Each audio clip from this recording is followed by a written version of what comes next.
जहाँ तो उद्देश्य ठाकुर कहते केष्टदा हूँ नेशनल लाइब्रेरी बही गुड़िक जो मैंने पढ़ी थे अनुमान करेंगे डेप्थ केते गभीर भाव में कथा गुड़ाक सब लिखिं जी कि परवर्ती समय नीतिक आचार्य होते सी कहते ठाकुर आपणकर बाणी गुड़ाक बुझी होनी ठाकुर कहले केष्टदा बुझीपारे तुम बाणी गुड़ाक बुझी होना बोली तेरे निष्प्रश्न भाव में प्रश्न शून्य हो परम पिता काम कर जाते हुए तो यही कथा गुड़िक बुझा आपण केते जन्म लगे कथा कड़े गुरुत्वपूर्ण कथा कहूँ केष्टदा भली लोक ठाकुर कहते हुए तो यही कथा गुड़ाक बुझापी तुमको केते जन्म लगे सतरे यही जीवन मृत्यु रहस्य जहाँकि आमर सनातन संस्कृति व्यापक भाव में वर्णन कर भारतीय संस्कृति 9टी दर्शन मुख्यतः आम मैंने जानी गोटे हूँ स्वर दर्शन सनातन धर्म आउ 3टी दर्शन भितर अच्छी जैनजी जैन दर्शन बुद्धिजी बुद्ध दर्शन आउ गोटे दर्शन अच्छी चार्वाक दर्शन आई 3टी दर्शन कथा स्वर दर्शन बाद जो 3टी दर्शन से आत्मा परमात्मा पर विश्वास करती ना जदि जो बुद्धिजीवी किए ग्रहण कर भगवान बुद्धदेव आत्मा विषय किसी किंतु महावीर जैन एवं चार्वाक तो अति भयंकर भाव में काटिदे चार्वाक दर्शन जदि आप शुणवे मुंडे हाथ देवे कारण ये ख्रीष्टपूर्व 6ठ शताब्दी भारत वर्ष जो आध्यात्मिक आंदोलन होता भर जो प्रमुख थे सी हूँ चार्वाक से कहते मृत्यु पर किसी ना जो सी शोक मध्यम कहते भी बहुत भल आप देखिए पृथ्वी एंटा दर्शन को जदि बर्तमान नि जाए अब्राहमिक थट्स जो ख्रीस्टियानिटी रही इस्लाम रही इहुदी मान अच्छा जोरास्ट्रियन मान अच्छा यही 4टी संस्कृति से मरण पर आउ एक जीवन अच्छी से विश्वास करते ना प्रसंग को आस 23/7/1948 मसीहा आलोचना प्रसंगर 13 खंड आलोचना प्रसंग 13 नंबर खंड बही गोटे प्रसंग उल्लेख अच्छी ठाकुर जो नाटमंडप बसती ठाकुर भाग बसती गुड़िया भक्तमंडल परिवेशित होकर बसती देखा जाए दूर गोटे छेलीटे छिड़ा आसिक छिड़ा हुए आखि धार धार लुह बही जाए से चली जाए ठाकुर टी चाहिए से पुणी पलि जाए आलोचना प्रसंग 13 खंड अच्छी किछ दिन पर से बुड़ीगला पर मरी भी गला आउ ठाकुर तक श्रद्धार ना देते हृदय सी जो मरीगला तार पूरा क्रियाकर्म करागला वैदिक रीति सनातन धर्म अनुजाई सब कर्मकांड करागला ठाकुर को प्रफुल्ला पचार प्रफुल्ला सी प्रथम रामकृष्ण मिशन जड़े अनुरागी थे केमी दीक्षा नहीं से बड़ पोषक से पचार ठाकुर रामकृष्ण परमहंस देवकर गोटे जी सेवक जी सेवाकारी ता ना थिला हृदय बड़जा जी अनेक समय गाली भी कर रामकृष्ण ठाकुर दिने रामकृष्ण ठाकुर को हृदय कहले ठाकुर मान बोली तो से कह ठाकुर बोली कह से कह तुम सबुदिन कौन से कथा गुड़ाक कौच एत लोक आसुँच आ कि नुआ कौन रामकृष्ण ठाकुर कहले तू शुणु बा न शुणु कितु मुझे कथा गुड़ाक ही कह ठाकुर पाक जो कौन लोक आसते ठाकुर कहते सुविधा पाले आसबे सुविधा पाइले आस कथा पुणी जो प्रफुल्ला धरले प्रफुल्ला ठाकुर कहते कहले सुविधा पाले एखादा तार माने किंतु आई जीवन कथा बुझे सुने थरे जदि के सुविधा पाले ये आस मैंने जदि किए धरीगला मैं एत लोग समस्त धरचे नुह बढ़िया कीर्तनटा होता ये ताली कथा मन पड़ता टिके शेयर कर टिके आप देखिए जन विशिष्ट मेडिसिन स्पेशलिस्ट मुंबई से रिटायरमेंट पर पचार गला आप लाइफ गोटे बड़ एक्सपीरियंस कौन से डाक्तर जन कहते मोर बड़ एक्सपीरियंस मो पाखक कौन थर्ड जेंडर रोगी आसीना थर्ड जेंडर मतलब बुझीपार जहाँ हिजड़ा बोली कहते सब बुलती स्त्री वेश बुलती कहला मो मन भर भावना आसला एने कहीं रोगे पड़ती थर्ड जेंडर मैंने कहीं रोगे पड़ती से भावी भाविक देखिए बहुत कथा रिसर्च कर मेडिसिन स्पेशलिटी मुक्ति से दिल्ली को बहुत ताली मारती 400 ରୁ 500 थर ताली मारती जो रोग हुए कथार गभीरता नजर देवे श्री ठाकुर आमको जो कविता लिखिं आम कीर्तन करुचे 5 मिनिट से गोटे पांडव गौरव कीर्तन गोटे क्लट दरकार थी ये कीर्तन ठाकुर निजे लिखी अनेक भूल माता मनमोहन देवी लिखी प्रकृत ठाकुर लिखी स्वर देते अपराश लाहिड़ी जे बापी लाहिड़ी आम ऑल इंडिया बड़ म्यूजिक डायरेक्टर बापा स्वर देते से मिनिमम व्यवस्था कर 5 मिनिट लगे जोर हाथ ताली देके कीर्तन कर देखिए जब करवा देखिए गोटे लोक गिरफ से एक्सपीरियंस कहते तब ताली दबाटा केमी ताली दिया शास्त्र बहु कुछ मुझे लिखी बाहर डाहान को मार कि डाहान को बाहर मार कि सीधा मार या बहु कथा आलोचना कर हुलहुली केत जगह आलोचना कर माँ मैंने केमी हुलहुली दबा तेज मोटामोटी से कथा को जाऊँगी छेड़ी प्रसंग पचार भणजा था हृद आप से ना हृदय देना तो ठाकुर हसिकी कहे हाँ वही जन्म ही तार नाम हृदय रखी पचार प्रभुदा ठाकुर हृदय भाई जड़े परम सेवक सी केमी छेड़ी जन्म पाइला ठाकुर कहते सारा सब बेले सी खाली टंका टंका है जहाँ को देखिए बोला के पैसा उठे बोला ये भावना करी सी गला से पूरे जन्म पाई तेरे भाग्य भल ये देखे सब दिन देखी देखी तार अनुशोचना आसे मुझे गाँ पाखे बसिकी खूब भावना कर ठाकुर से गोटे बढ़िया कथा कहले बोले सी गोटे लिमिटेसन अच्छी सी तुम भाव अनुजाई तुमको अनुसरण कर ये जो भाव नहीं कि आसो देखिए से बढ़ी आप भले अच्छा मनरे अच्छा ये गत परमिशन गोटे छोटिया कथा प्रसंग आरम्भ कर पूज्यपाद आचार्य गोटे बढ़िया कथा कहले आपने भावतु देखिए धर्मराज युधिष्ठिर एत बड़ ज्ञानी लोक एत बड़ धर्मज्ञ जीवन में एत बड़ विपद कहीं आसला से 12 वर्ष काल अज्ञातवास कर 12 वर्ष काल वनवास जाइए अज्ञातवास केते प्रकार जतु घर दुर्भाग्य जीवन में अच्छी कहीं से कौन गोटे एडे बड़ा धार्मिक लोक जी जीवन में मिछ कहना से कहीं जीवन में एत बड़ दुर्योग आसला आचार्य कहते से अहंकार अहंकार माने अहंर विकार माने मु सब जानी मत भाई डाकुची खेलिया मैंने मुझे जीवी ना शास्त्र मना कर जो मैंने ज्ञानी लोक बुद्धिमान लोक अंत पक्षे ये तारसा फसा एठू दूरे रहना दरकार से खेल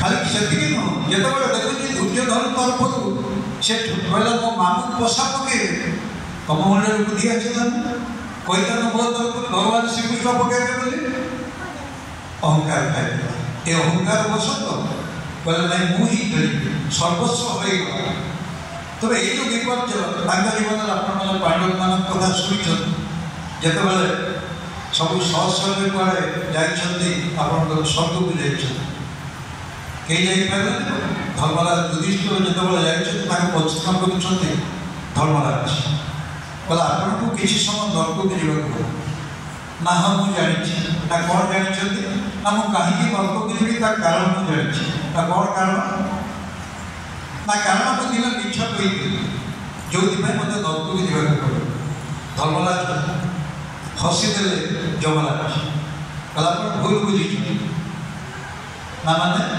ना ये भूल बुझीज ଯେ ତମେ ମିଛ କହିଛ ବୋଲି ଯାଉଛ ତାହା ନୁହଁ। ନା କୋଉଥିରେ ମୁଁ ଯିବି ନା ବିଶ୍ୱ ଦୁନିଆର ମାଲିକ ଯେତେବେଳେ ଧର୍ମକୁ ସ୍ଥାପନ କରିବାକୁ ଯାଇଛନ୍ତି, ଯେତେବେଳେ 14 ଦିନ ପର୍ଯ୍ୟନ୍ତ ଯୁଦ୍ଧରେ ସେ ଦେଖିଲେ ଆଉ ପାଣ୍ଡବମାନେ ପାରିବେ ନାହିଁ, ଦ୍ରୋଣାଚାର୍ଯ୍ୟଙ୍କର ଭୟଙ୍କର ଅସ୍ତ୍ରାଘାତରେ ସମସ୍ତ ତାଙ୍କର ସେନାବାହିନୀ ବିଧ୍ୱସ୍ତ ହେଇଯିବାକୁ ଲାଗିଲା।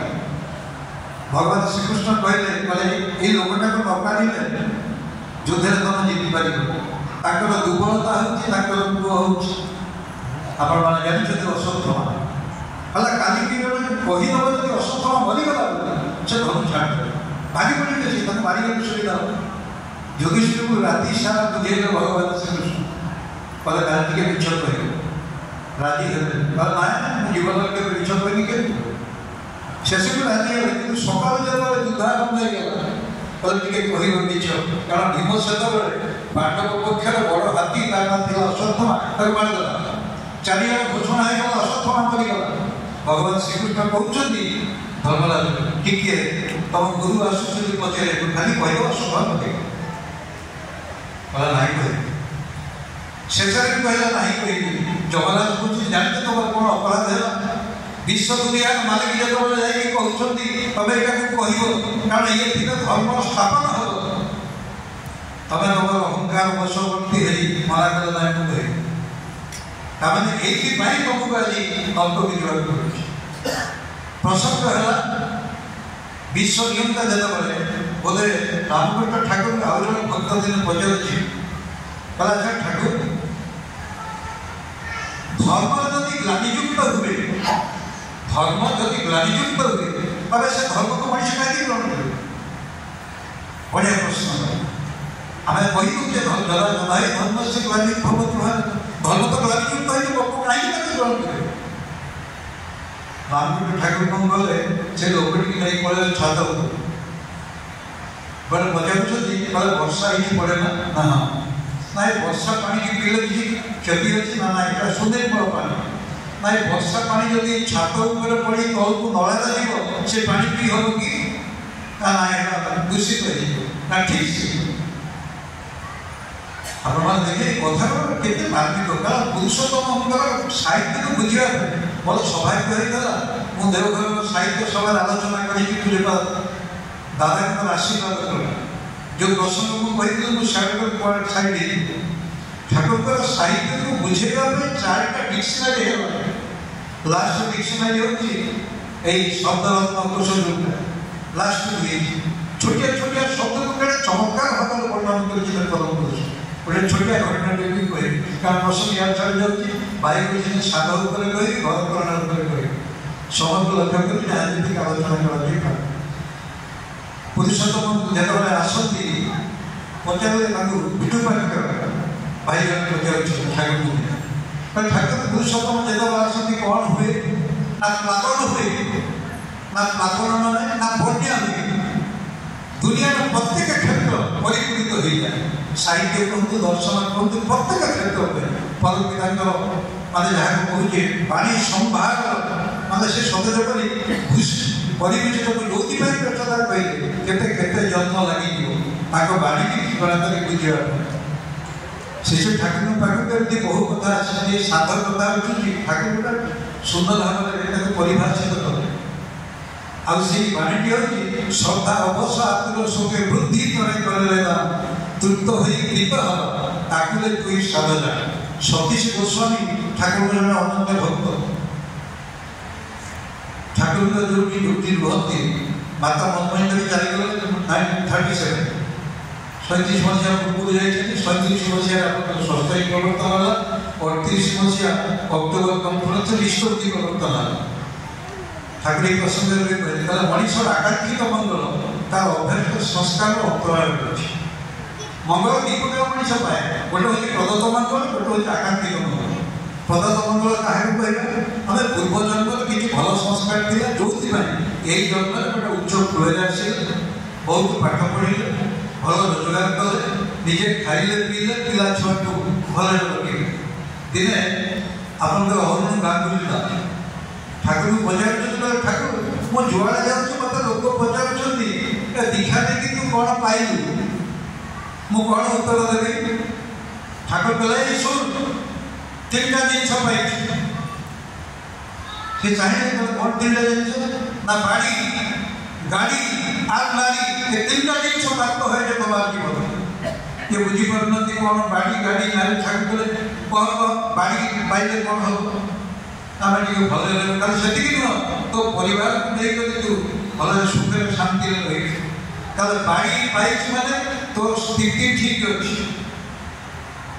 बाड़ी माने स्थिति तापर बजाय गाड़ी कथा कहि कोन हो गाड़ी गति पर पाइछि ना गोटे जगह आ गोटे जगह को जीवा सुविधा हो सेति पई गाड़ी के दरकार ठाकुर कहले कम समय भीतर गोटे जगह आ गोटे जगह को जीवु सेटा भी तोर गति प्रथमटा स्थिति द्वितीयटा गति नारी के कहले मु जो व्यवस्था करके जाइछि जीवन जते ठीक सही कोई भाव एक नारी के निर्वाचन कर खबर बुद्धिटा अनंत हो उठिबो तर दीक्षा नहीं नियम मत चलिले तबे हे गोटे हूँ स्थिति गोटे गति गोटे हूँ बुद्धि आई संपर्क में बहुत कथा कही कम दिन तले दुई जन बापा माँ अभिमान पाखे निवेदन करने बाहर हम से आशीर्वाद में जाइए प्रणाम कला बेलू अभिनंदन पचारे किए कहले कलाकार झीटी बाहर करी गोटे झील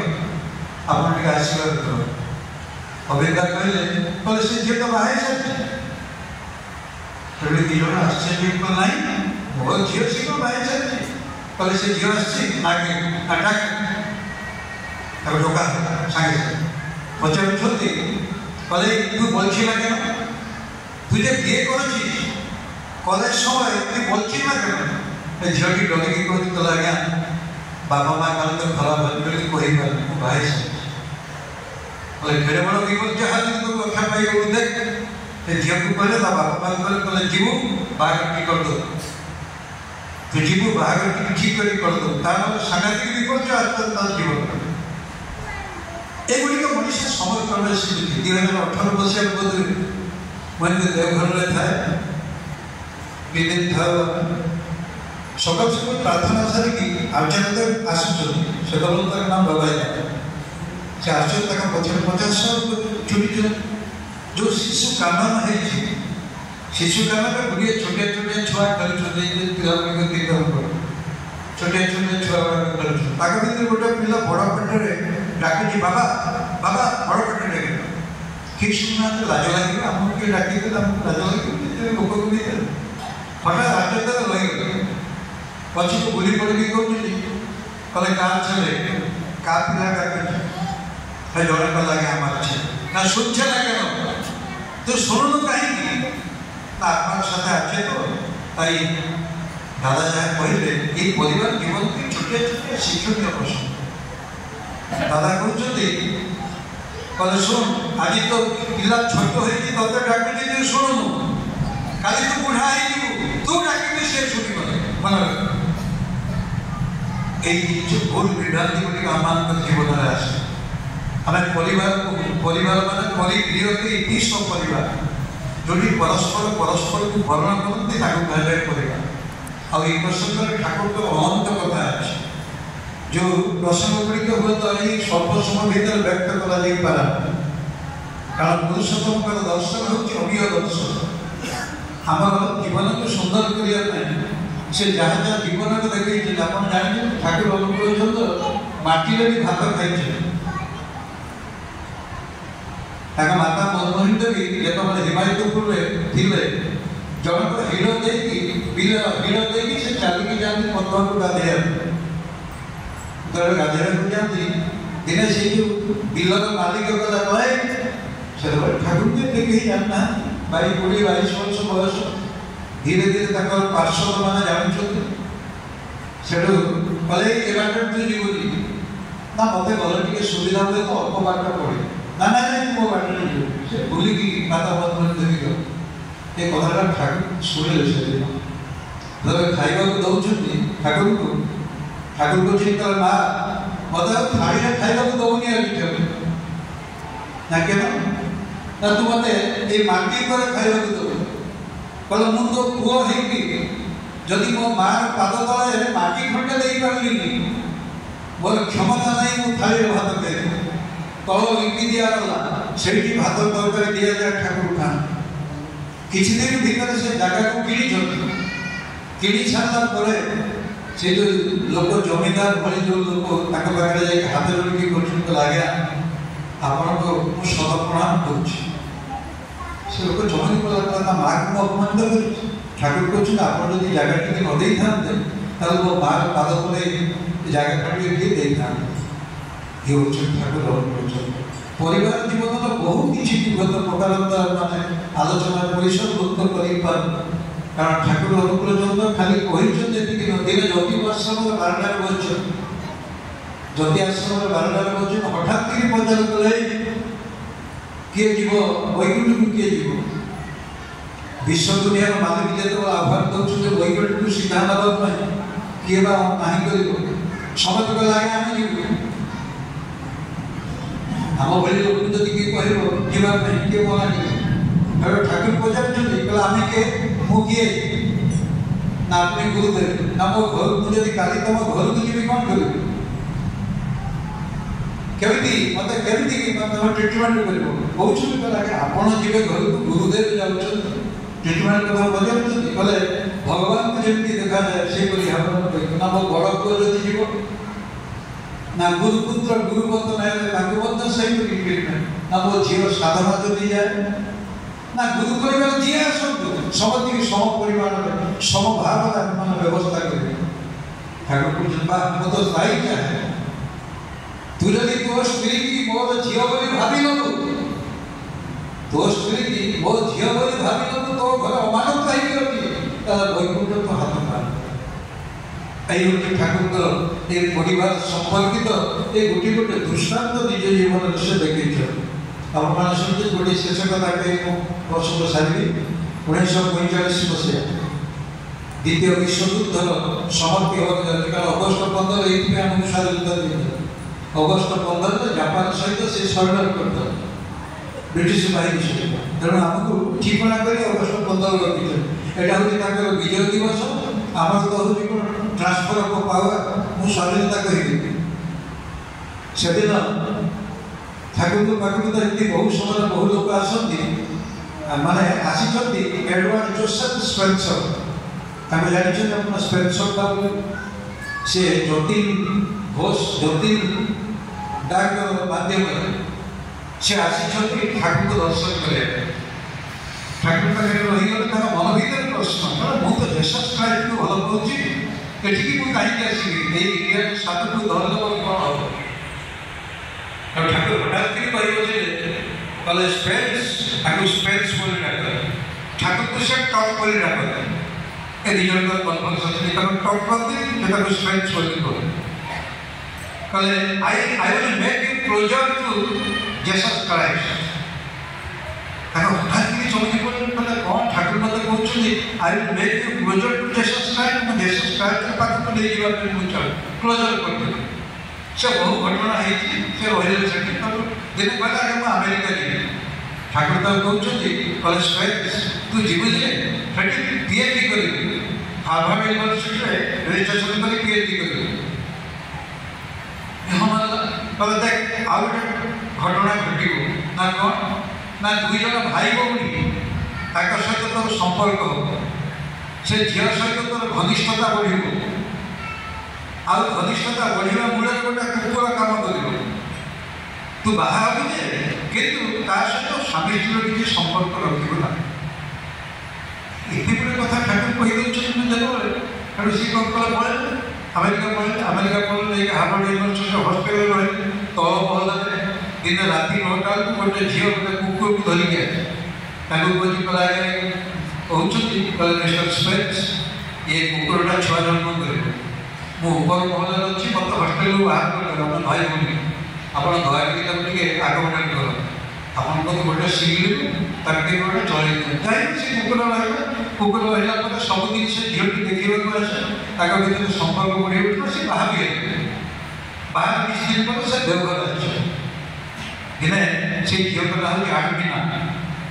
ସେ ଠାକୁରଙ୍କୁ କହୁଛି କହିଲେ ଠାକୁର ଇଏ ମୋତେ ବାହା ହେଇଛନ୍ତି କିନ୍ତୁ ସିଏ ଅନ୍ୟ ଗୋଟେ ରୁମ୍ରେ ଶୁଅନ୍ତି। ঠাকুর হঠাৎ কি বলে কেন তো অনেক লোক বললেন এখন তো মনে করছি যে স্বামী হিসেবে কোনো সম্পর্ক নাই, একা রূপটাই তো থাকবে। তার পরিমাণ গোটিয়ে রূপগুলো দিকটা বের পড়লো সেই রূপে, ওটা গেলে হাঁটবে না, ওটা গেলে হচ্ছে স্বেচ্ছা। তার কিছুদিন পরে সে পুরী পাইলে কলাগার সে ওটা অগা খটার সব চলছে।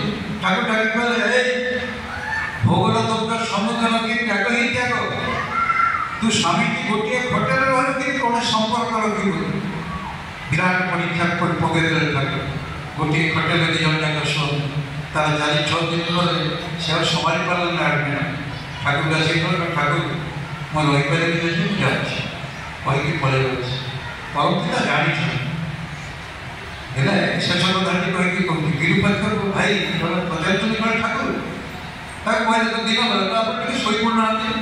ঠাকুর বলছে যে পুরুষত বঞ্চিত অতন্ত্র সে সত্যি তুমি ইয়ে পৌঁছালে পরবর্তী সময় পৌঁছালে যদি ছিল অত্যন্ত রাতি সারা গ্রহণ করতে ଆପଣ না ମୁଁ ପଏଣ୍ଟିଂ କରେ ନା ମାନେ ନା କାହାକୁ କୋଉଠି ରଖିବି ଆଉ 5 ବର୍ଷ ପରେ ମୁଁ ସେଇ କଥା ଚିନ୍ତା କରେ ମୁଁ ଶୋଇପାରେ ନା। ହେଉଛି ତାଙ୍କର ଦ୍ୱାରା ଏ ସାଧ ସମ୍ପର୍କରେ ବଢ଼ିଆ ପ୍ରସଙ୍ଗ ଥିଲା, ମୁଁ କହିପାରୁନି। ଏତିକି ମାତ୍ର ଜାଣିଛି ଯେ 1941 ମସିହାରେ ଗୋଟେ ଘଟଣା ହେଇଥିଲା। ଜଣେ ମୁସଲମାନ ଭାଇ ତା ନାଁ ହେଉଛି ଲୁତ୍ଫର ରହମତ। ସେ ଠାକୁର ପାଖକୁ କେମିତି ଆସି ଠାକୁର କଲେ ତୁ ପୂର୍ବ ଜନ୍ମରେ ଗୋଟେ ବ୍ରାହ୍ମଣ ଥିଲୁ। କହିଲା ଠାକୁର ମୋତେ ଟିକେ ଦୟାକରି କୁହନ୍ତୁ ମୁଁ କୋଉଠି ଜନ୍ମ ହେଇଥିଲି। ସେଇ ମୁସଲମାନ ମୌଲବୀ ସିଏ ଯୁବକ ସିଏ କହିଲେ ତୋ ଘର କୋଟାରେ ତା ଘର ବାଂଲାଦେଶରେ ବର୍ତ୍ତମାନ। କହିଲେ ତୁ ଜନ୍ମ ହେଇଥିଲୁ ନାଲଟାଗାରେ। ଠାକୁର କହୁଛନ୍ତି ସବୁ କହିଲେ ତୋର 2ଟା ପୁଅ ଏବେ ବି ଅଛନ୍ତି, ତୋ ସ୍ତ୍ରୀ ବି ଅଛି। ମୁଁ ଭଲ ଦେଖା କରିପାରିବି ନା ଦେଖା କରିପାରିବି। ଠାକୁର ସବୁ କହିଦେବେ ସବୁ ଘଟଣା ହିଁ ଗାଈ ବହୁତ କଷ୍ଟ କରି ଯାଇକି ପହଞ୍ଚିଲା ନାଲଟାଗାରେ ଗୋଟିଏ ଲୋକ ମାଧ୍ୟମରେ। ସେ ଲୋକ କହିଲା ଆଚ୍ଛା ତମେ କୋଉଠି ଯିବାକୁ ଯିବ? ମୁଁ ଯିବି କାହ୍ନାଇ ଭଟ୍ଟାଚାର୍ଯ୍ୟ ଘରକୁ। 1947 ମସିହାରେ ଠାକୁର ସାମ୍ନାରେ ଘଟଣା ଘଟିଛି। କହିଲା ମୁଁ ଯିବି କାହ୍ନାଇ ଭଟ୍ଟାଚାର୍ଯ୍ୟ ଘରକୁ। କହିଲା ସେ ମୋ ସାଙ୍ଗ ଥିଲା, ସେ 25 ବର୍ଷ ତଳେ ଗଲାଣି। କହିଲା ହଁ ମୁଁ ଜାଣିଛି। ତାଙ୍କ ଘରକୁ ଗଲା, ସ୍ତ୍ରୀ ବୁଢ଼ୀ ବସି ତରଣ୍ଡରେ ଛୁଆ ଦିନ ପଚାରିଲା ତ ପିଲାମାନେ କୁଆଡ଼େ ଗଲେ? ନା ବଡ଼ ପୁଅ ତହସିଲରେ ଚାକିରି କଲେ। ନା ମୁଁ ଜାଣିଛି, ତା ନାଁ ହେଉଛି ଗୋବିନ୍ଦ। ସେ ଫେରିଥିବ, ସମୟ ହେଇଗଲାଣି, 4ଟା ବାଜିଗଲାଣି, ସେ ଅଫିସରୁ ଫେରିଥିବ। ସାନ ତାର ଗୋଟେ ପୁଅ ହେଇଛି, ସେ ଶ୍ୱଶୁର ଘରକୁ ଯାଇଛି। ଇଏ ହଠାତ୍ କରି କହିଦେଲେ କହିଲେ ତାହେଲେ ସାନ ବାବୁ ବାପା ହେଇଗଲା। ବୁଢ଼ୀ ଚମକି ପଡ଼ିଲା। କହିଲା ସାନ ବାବୁ କେବଳ ମୋ ସ୍ୱାମୀ ତାକୁ ଡାକନ୍ତି, ତମେ କିଏ? ଏତିକି ବେଳେ ପିଲା 2ଟା ପହଞ୍ଚିଲେ କହୁ ସବୁ କହିଲା। କହିଲା ଏଇ ଘରେ ମୁଁ ଜନ୍ମ ହେଇଥିଲି, ମୁଁ ଆଜିକି 25 ବର୍ଷ ତଳେ ମରିଯାଇଛି। କହିଲା ତାର ପ୍ରମାଣ? ସେଠୁ ପଚାରୁଛି ବୁଢ଼ୀକି। କହିଲା ଆଚ୍ଛା ତମର ଏଇ ଅଗଣା ଭିତରେ ଗୋଟେ ଅଁଳା ଗଛ ଥିଲା ନା? ଏଟା ଝଡ଼ରେ ଭାଙ୍ଗି ଯାଇଛି କୋଉ ବର୍ଷ ଆଗରୁ? ନା ସେଇଠି 10 ପାହୁଣ୍ଡ ଗଲା ପରେ ଖୋଳ ଠାକୁ କହିଦେଇଛ। ଖୋଲିଲା ପରେ ଗୋଟେ ତମ୍ବା ଗରାରେ କିଛି ରୂପା ଟଙ୍କା ବାହାରିଲା। କହିଲା ମୁଁ ତାକୁ ଲୁଚେଇକି ଯାଇଥିଲି। ବୁଢ଼ୀ ଯେତେବେଳେ ଦେଖିଲା କାନ୍ଦି ପକାଇଲା, ଏଇଟା ମୋ ଶାଶୁଙ୍କ ଗରା। ସେ କହିକି ଯାଉଛି। କହିଲା ମୁଁ ଶେଷ ପ୍ରଶ୍ନ ପଚାରିଲି ବୁଢ଼ୀ ପଚାରିଲି ନା କ'ଣ? ନା ମୋ ନାଁ କ'ଣ ଥିଲା କହ? ଋତୁଭର ଗହ୍ମନ କହୁଛନ୍ତି ତମ ନାଁ ଥିଲା ସରମା। ବୁଢ଼ୀ ଆହୁରି ଚମକିଗଲା। କହିଲା ତମେ ମୋତେ କୋଉ ନାଁରେ ଡାକିଥିଲ? ନା ମୁଁ ତମକୁ ଡାକିଥିଲି ଲଜ୍ଜାବତୀ ନାମରେ। ଠାକୁର ସବୁ କହିଛ। ତେଣୁ ଜନ୍ମଟା ଆପଣ କହୁଥିଲେ ନା ପ୍ରାରବ୍ଧ କର୍ମ, କାହାର କେତେବେଳେ କୋଉ ଘଟଣା ଘଟିବ କିଏ ଜାଣେ। ଠାକୁରଙ୍କ ଧରିଛି ଏଇ ଜନ୍ମରେ ସାର୍ଥକ ହେଇକି ଆମର ଯିବ। ତେଣୁ ଏଇ ଅହଙ୍କାରକୁ ତ୍ୟାଗ କରିଦେଲେ ହିଁ ବହୁତ ଅଂଶ। ଦେହ ଥିବା ଯାଏ ଅହଙ୍କାର ଯାଏ ନାହିଁ, ଭାବ ଥିବା ଯାଏ ଅହଂ ଯାଏନି। 2ଟା ଅହଙ୍କାର ତାକୁ ଆଗ କେବେ ଆସିଲା ଆକୁ ଆଲୋଚନା କରାଯାଏ। ଜୟ